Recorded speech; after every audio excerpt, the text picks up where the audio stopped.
अस्सलाम वालेकुम। अभी बस हम स्टडी कर रहे हैं करेक्ट यूज़ ऑफ एडजेक्टिव के टॉपिक को।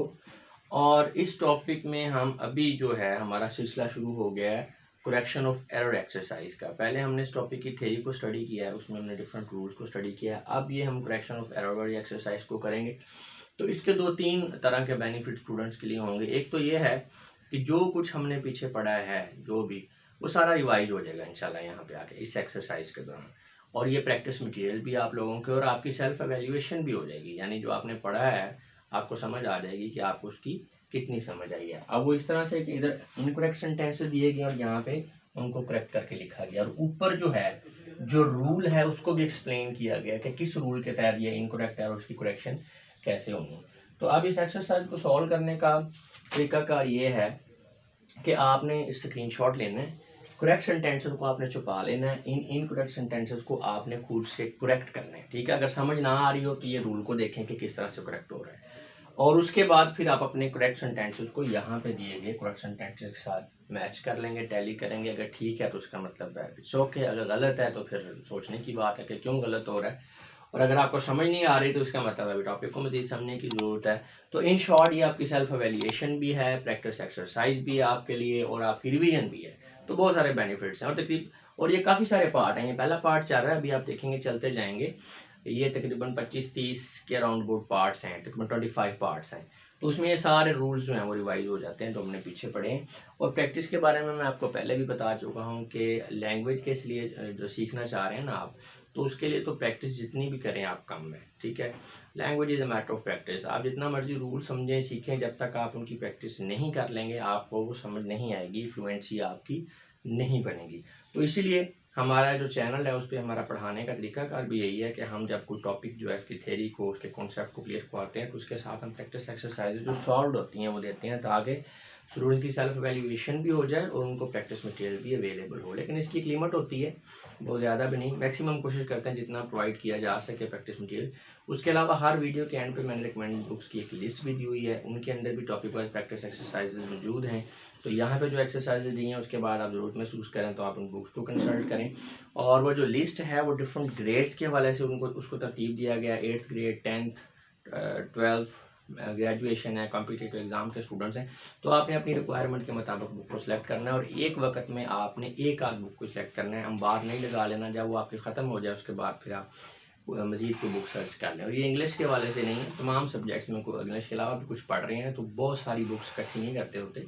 एक दो बुक्स जो क्वालिटी बुक्स हैं उनको स्टडी करते हैं। उसका तरीकाकार ये है कि बुक स्टॉल पे जाके आप सारी बुक्स को निकलवा के एक आध बार देख लें, आपको अंदाज़ा हो जाएगा कि आपको कौन सी सूट कर रही है। तो फिर अपनी सूटेबिलिटी, अपने टेस्ट, अपने रिक्वायरमेंट, आपका जो प्रोफिशेंसी लेवल है उसके लिहाज से आप अपनी बुक को जो है सेलेक्ट करें और फिर उससे कंसल्ट करें। वैसे यहाँ पे जो मटेरियल दिया हुआ है, यहाँ पे जो प्रैक्टिस एक्सरसाइजेज दी हुई हैं, अगर आपके पास टाइम शॉर्ट है, एग्ज़ाम की प्रिपरेशन आप कर रहे हैं, तो मेरा ख्याल है यहाँ पे जो एक्सरसाइजेज दी गई हैं इस चैनल के ऊपर आप यही कर लें तो एनफ है, क्योंकि इसमें भी आपको प्लेंटीफुल जो है वो प्रैक्टिस मटेरियल अवेलेबल है।